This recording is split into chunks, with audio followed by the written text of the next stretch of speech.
I have been living in that house ever since I was 2 years old, so the noises I heard coming from the attic weren't strange to me. When I was little, my mom would tell me fairies were living there to watch over us. If I was really bad, they would come and take me, and I would have to live with them forever. I know she was trying to frighten me, but I don't think she actually realized how much it did scare me.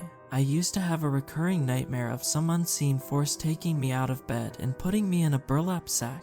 I could feel every bump as they dragged me up those attic stairs. It felt so real. Then I would wake up in my bed and it would be morning. I was too terrified to get out of bed at night, but every now and then I would hear footsteps and think they were coming for me and sprint as fast as I could to my parents' room. One of my earliest memories was me diving into their bed after hearing something moving around up there in the middle of the night. I would make my dad check every inch of that house, especially the attic door, before I'd go back to bed. I was always afraid he would forget to put the chains back on after feeding them. I used to hide under the covers with my mother's arms wrapped around me. She used to sing to me and I would usually be asleep by the time he returned. She had such a soothing voice. I always believed nothing could harm me as long as I was in her arms. She was so calm no matter what happened. I can't remember one time she raised her voice to me, not even when I tried to wash her new car with paint thinners I found in the shed. My dad wasn't as calm as my mom, but he never shouted at me. He believed communication was the key to any good relationship. So, whenever I got in trouble, he would sit me down and explain everything to me in a way that I could understand. I always respected him for that, and I suppose it worked. I was polite and respectful. They never had any of the neighbors call to complain about me. I might have had 1 or 2 mishaps at school over the years, but I never got taken to the principal's office or anything like that. Plus, I had good grades, so I think they must have been happy with me. The town I live in is small with less than 1,000 people, but we are a very tight-knit community. Everyone knows everyone and we all look out for each other. It's one of the safest places in the country to raise a child. My dad keeps telling me. The sheriff resides 3 houses up. My dad's best friend since childhood, Tony, lives across the street from us. My teacher lives in the next block. It doesn't make sense how my parents managed to hide a child in the attic all these years without someone finding out. Our next door neighbor, Mrs. Henson, went on a date with the guy she met on Facebook a few years back while her husband was at a bar. The whole town knew about it before she even got out of the restaurant, even though it happened 2 towns over. That's the thing about small towns. Everyone knows your business. So how did my parents get away with it for so long? Looking back, I probably should have noticed something was up. The constant scratching, the crying, the chained door, then there was the feeding bucket. I guess when you are a kid you will believe anything your parents tell you. If you can't trust them, who can you trust? By the time I stopped believing in fairies, my parents had me convinced that raccoons were living up there, and my dad was treating them for rabies. I don't know how I believed them. It sounds so stupid now, but it worked. I never went near the attic. I did ask them once why they didn't just call an exterminator. My mom told me if they did, they would have to get put to sleep. She said every creature should get a second chance, no matter how sick they are. I don't know if my dad felt the same. I would hear him pacing up and down the hallway upstairs every night before feeding time. My mom and I used to wait in the kitchen. The steps to the attic were directly over us, so I would often hear weird noises. When he opened the door, my mom would try to hide it by putting on music. The weird thing about it is, they were some of my happiest memories. We would always be singing and dancing until my dad came back and called my mom into the other room. His eyes were always red and bloodshot. He told me it was because of the attic insulation. But sometimes I would put my ear up to the door to listen in, and I was sure I could hear him sobbing. I first started to get suspicious about a year ago. It was my dad's birthday, and he had a bit too much to drink and had forgotten to lock the attic door. I only noticed when I got up to go to the toilet. I tried to warn him, but he was out cold on the couch. I didn't want to wake my mom, so I went back to bed. A while later, I was awoken by a weird noise, but I thought it came from the attic, so I didn't think anything of it and tried to go back to sleep. Before I got a chance to close my eyes, I heard a thud. It sounded like it came from the end of my bed, so I got a fright and jumped up. Staring into the darkness, I could just about make out a shadowy figure rocking over and back in the corner. The noise was coming from them banging their head on the wall. as they swayed back and forth repeatedly. First, I thought it was my dad. He was very drunk that night. He was a bit of a lightweight. We once found him asleep in the bathtub wrapped in a towel because he couldn't make it to his room.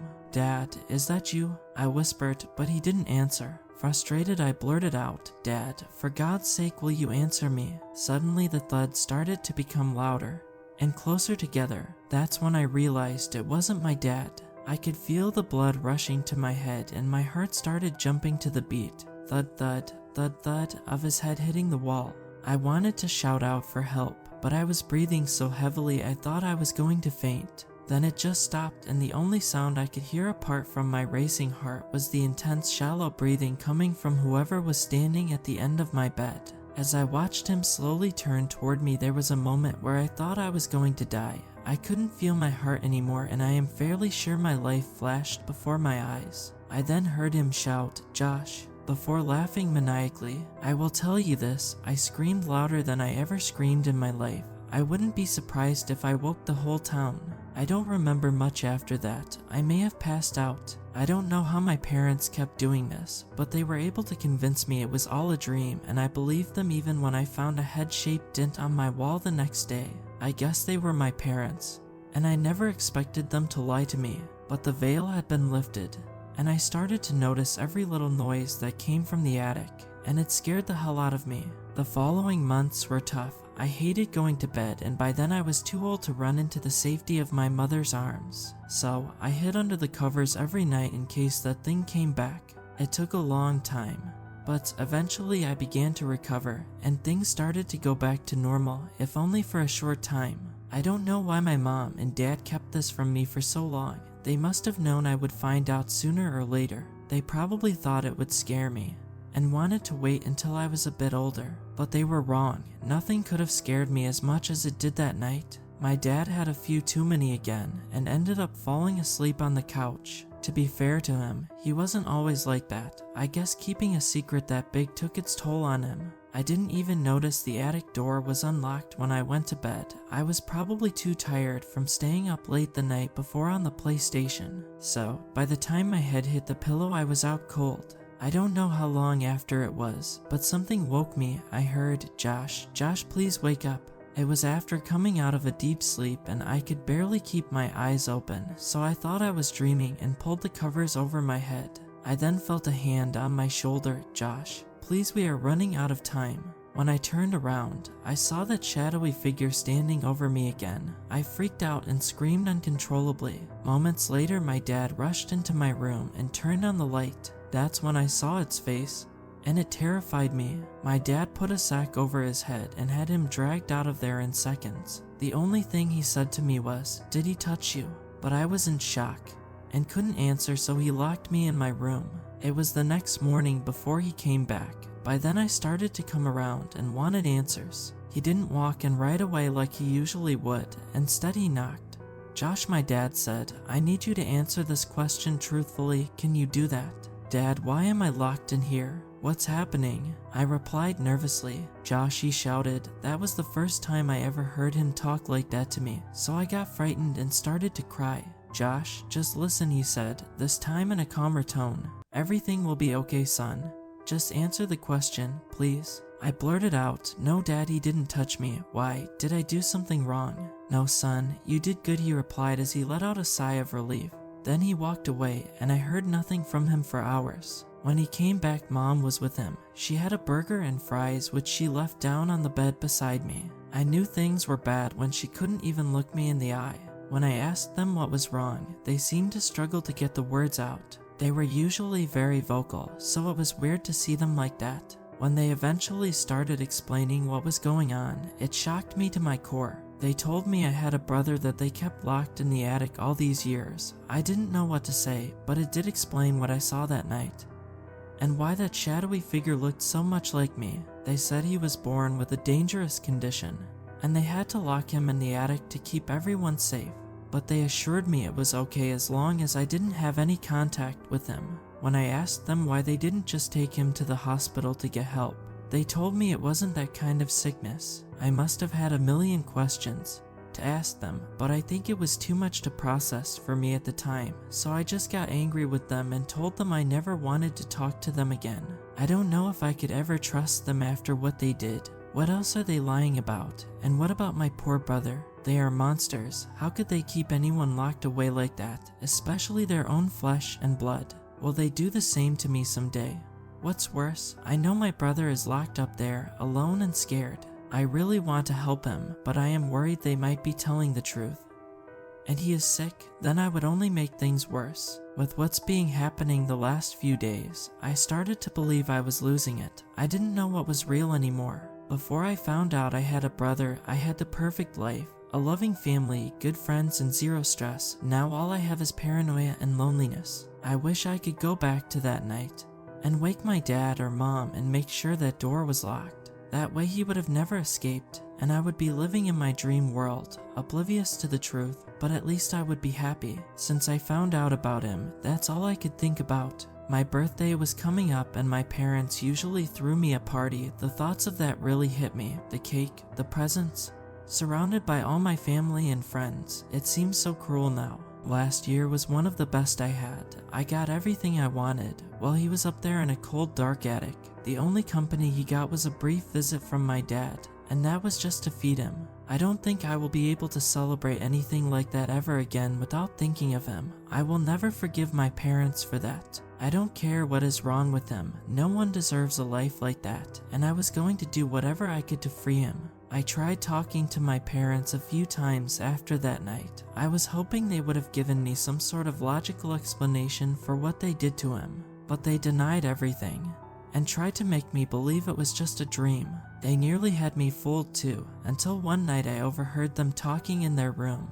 My mom said something about his condition, that it can't be controlled, and that he could hurt a lot of people again if he got out. Then they started arguing about what to do with him. My mom wanted to keep him close, but my dad wanted to send him back. To where? I don't know. Mom came storming out of the room before I could find out and caught me listening in. I tried to confront her and told her what I had heard, but she believes I am that same stupid little kid that thought fairies lived in the attic and told me some made-up story, but I knew better. That was the last time I asked them any questions like that again. They would only lie to me anyways. If I were going to find out the truth, I would have to be smart. The only problem was they had become very suspicious of me, so I had to make them believe I was on their side. It was easy, they are sociopaths. They thought they could fool me into believing anything they said. All I had to do was play dumb and agree with whatever they told me.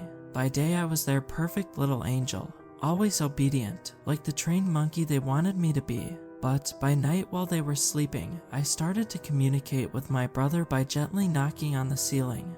He may not have understood me, but at least he knew I was there for him. That was the only time I felt normal. I was unable to sleep, and when I did, I had horrible nightmares. I started to feel really lonely at night, so after a while I began speaking to him. I didn't care if he could hear me or not. I was just happy to have someone to talk to. I was sure I was never going to get a reply until one night he must have found a way to get into the air vents, because I began to hear him whispering. The first night it only lasted a few seconds, and it was kind of muffled, but I'm sure he said, "It's in your food, check their closet."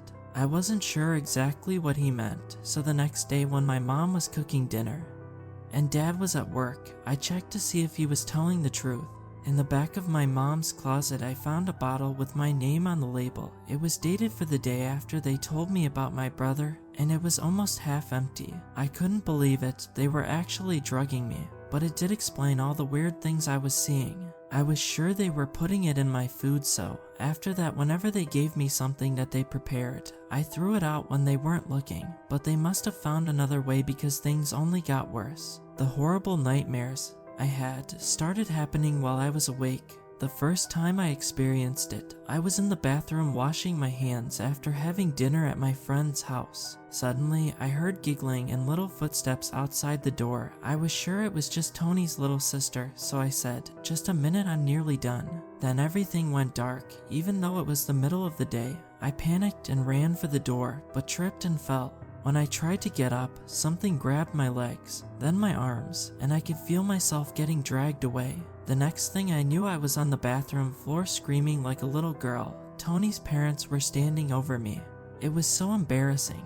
I really freaked them out, so they rang my parents. I tried to convince them that a bug scared me, but I don't think they believed me. They were acting weird for the rest of the night. When I went home that night, my brother started talking to me again. This time his voice was clear, and I could understand him perfectly. He told me my parents drug him every day, and that's why he can only talk at night. He said they were part of a cult, and they believed he was possessed. So as a baby, they wanted to sacrifice him, but my mom couldn't do it, so she faked his death instead. Unfortunately, she believed he still had a demon inside him and locked him up ever since. I really didn't want to trust him, but what choice had I got? If he is right and I do nothing, I could be living up there with him for the rest of my life. I don't know what will happen if I am wrong. But surely it can't be any worse than this. He asked me to steal the key from Dad, but he always has it in his pocket, so I would have to sneak into their room in the middle of the night to find it. I begged him to let me go to the cops instead, but he said they wouldn't believe me without proof. The problem is, I am a nervous wreck. When I was a child, I stole a cookie from the cookie jar before dinner. All through that dinner, I was on the verge of a panic attack. In the end, I couldn't take the pressure anymore and confessed everything. So the night when I was meant to steal the key, I chickened out at the last minute. I felt so guilty for being such a coward, and to make it worse, I could hear him whispering things like, "Please Josh, help me before it's too late, or do you want to be locked up here with me because you will?" I heard them talking about it. He went on like that for most of the night. I was too ashamed to reply, and tried to ignore him, but it was hard because I could hear the desperation in his voice. By morning I had enough. I could not face another night like that, so while my parents were out, I spent the entire day searching for that key, or at least some sort of proof that I had a brother to show the police. I didn't find the key, but I did find something in a photo album. My mom loved that kind of thing. She was very organized. She documented every step of my life since I was about 3 or 4, but weirdly there was nothing before that. It was like I didn't exist. Oh yeah, there was one more thing. I found a burlap sack shoved in behind the fridge with a little bottle of clear liquid and a hypodermic needle inside. That was the last straw. I was sure everything my brother told me was the truth, and my parents were planning to lock me up.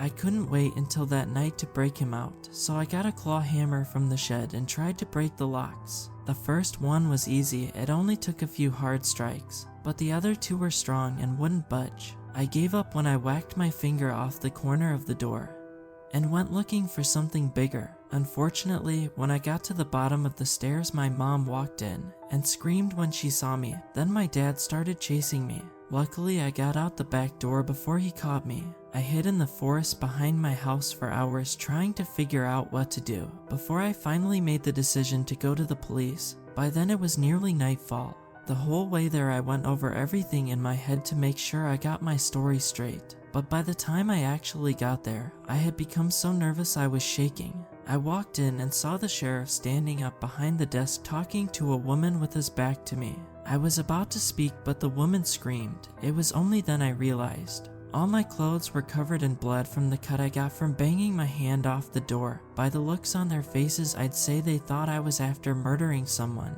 I tried to speak again, but stuttered. In that moment, I was sure they were going to pull out their guns and order me to get on the floor or something like that, but instead the sheriff calmly said, "Son, you hurt?" It was at that moment that it all hit me, and I broke down crying. I told him everything.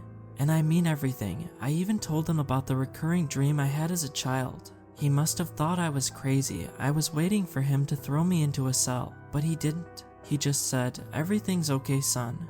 Come with me." And he took me to the car. I started to freak out when he stopped outside my house. So he told me to wait there until he came back. To my relief, because I really didn't want to go inside. I have no idea how long he was in there, but it seemed like hours. I was going over all kinds of scenarios in my head, from my parents chopping up the sheriff and hiding his body to him coming out with a burlap sack and dragging me to the attic himself.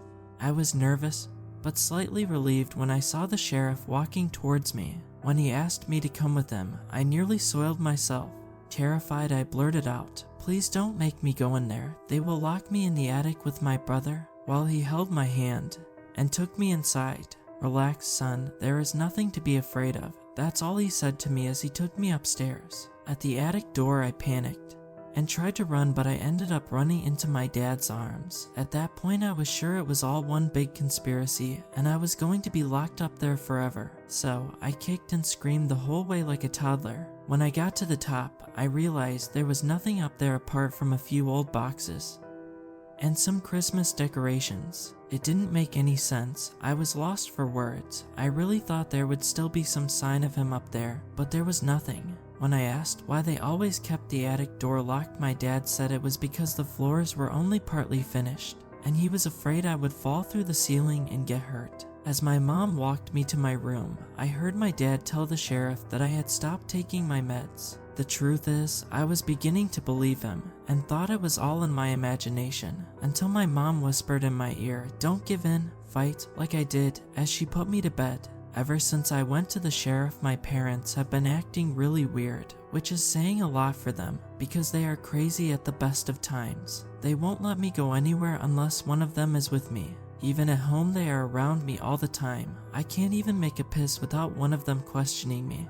And I am pretty sure they have a camera in my room because every time I put one foot outside my room door, someone is standing there. They treat me like a kindergartner now, helping me with the smallest of tasks, like tying my shoes or cutting my food into small pieces. That's not all. They give me praise for every little thing. My dad keeps calling me champ. I am not sure why.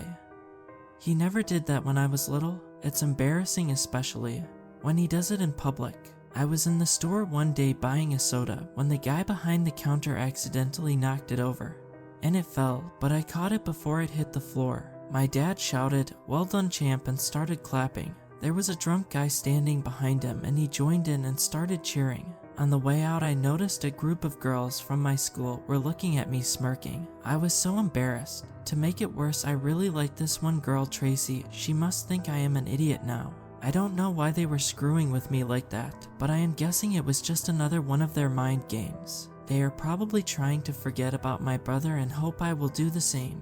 I won't let them. I talk about him every chance I get, but they keep changing the subject and try to bribe me with whatever I want. I am not ashamed to say I take full advantage. It's like this: if I am going to be locked away from the rest of the world, I might as well make the most of it while I can.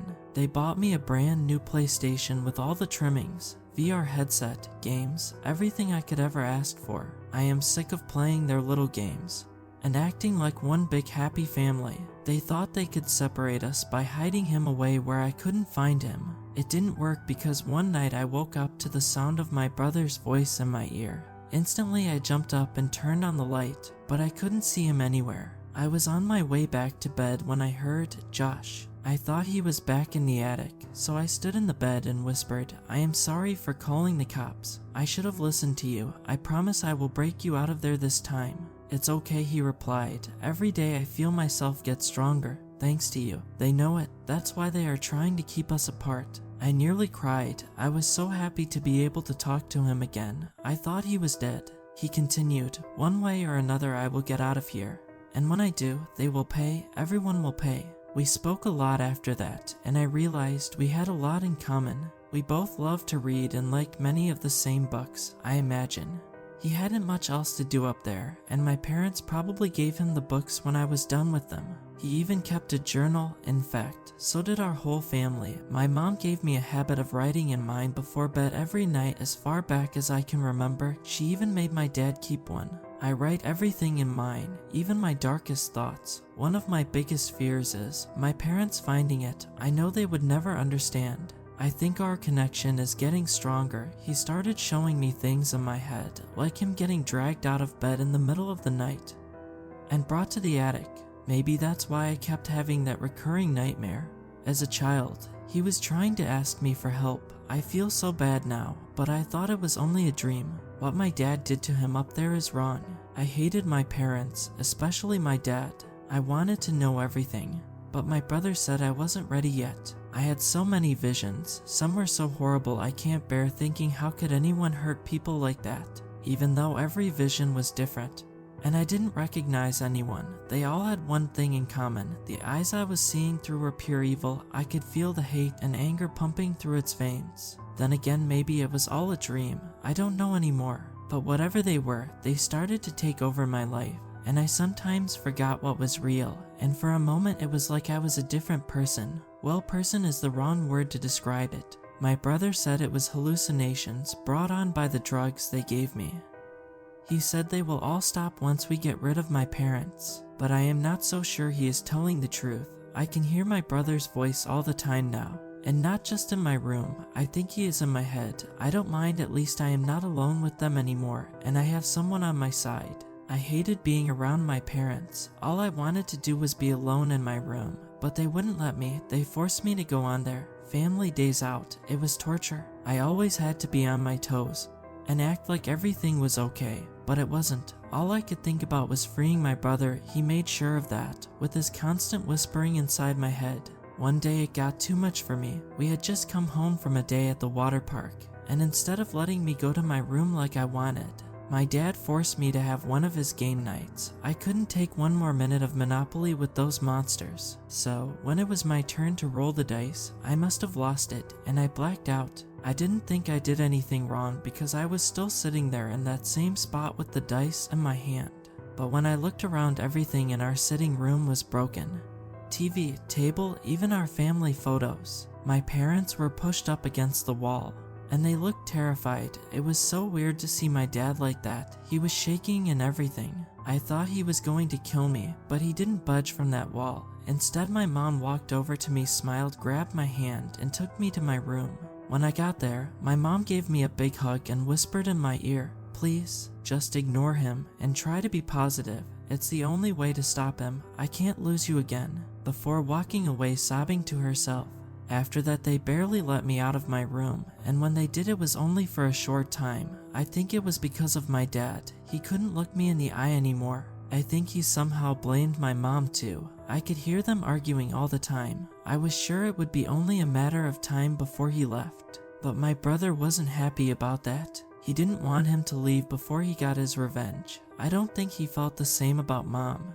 He often shared happy memories of her. Unlike him, I hated both of them. If she cared so much, she could have done something to stop him anytime she wanted to, but she didn't. Soon the visions became more frequent, and he showed me the full extent of my dad's cruelty. When my dad took him to the attic, he used to tie him to a chair and wouldn't even take him out of the sack. It was torture. When my brother felt searing pain on his left arm, everything became blurry, and the music started. It was so surreal. It kind of sounded like something I heard as a child on some kid's show that I can't remember. Whenever he heard Dad's voice repeating, "You are Josh, you are happy, all your bad thoughts are gone," things became hazy. The next thing he knew, he is in bed and it's the next morning. He thought it was a dream at first, until one day, the bat got caught on a nail as Dad carried him up the steps to the attic. When my brother realized what was happening, he managed to fight Dad off and escape out the door, somehow breaking Dad's arm in the process. But when he saw Mom standing at the bottom of the stairs crying, he froze for a second. Then Dad grabbed him and held him down while Mom injected him. My parents told him they had no choice but to keep him up there until he stopped hurting people, which is sick. It was Dad's own fault he got hurt that night. My brother was only defending himself. Besides, how could a child that young be capable of hurting anyone? I suppose whatever cult they were part of brainwashed them, and they tried to do the same thing to my brother. I fear soon I will be next. After he knew what they were up to, the treatment, as they called it, became very traumatic for him, so he started to block it out by thinking of his happy place, which was him cuddled in the bed with Mom or dancing around the kitchen with her. Eventually he got lost, and has been trapped in darkness ever since, waiting for his chance to escape. I am so happy he made contact with me that night, or I would never have known he existed. I still have no idea how he will get out of there, but he assures me it won't be long. I can't wait. I always felt like there was something missing in my life, and now I know why. I wish I could make my parents pay right now for taking him away from me, but I haven't got the courage to do it on my own. Lately I feel like I'm losing my mind. One minute I could be sitting on my bed playing the PlayStation. The next minute I could be standing in the kitchen talking to my parents. The weird thing is they look so happy, laughing and joking with me like there is nothing wrong. When I check the time, hours have passed. I don't understand how I could be so friendly with them. I can't face looking at them usually. I don't know what I would do without my brother. He is the only one I can depend on. He always knows exactly what to say to calm me down when I freak out, which is a lot lately since I started sleepwalking. At first I would just wake up in the backyard covered in dirt, but now I started waking up in my parents' room, standing over my mom. I am so scared. I really hope my brother comes to save me. He promised he would. I don't know how much longer I can hold on.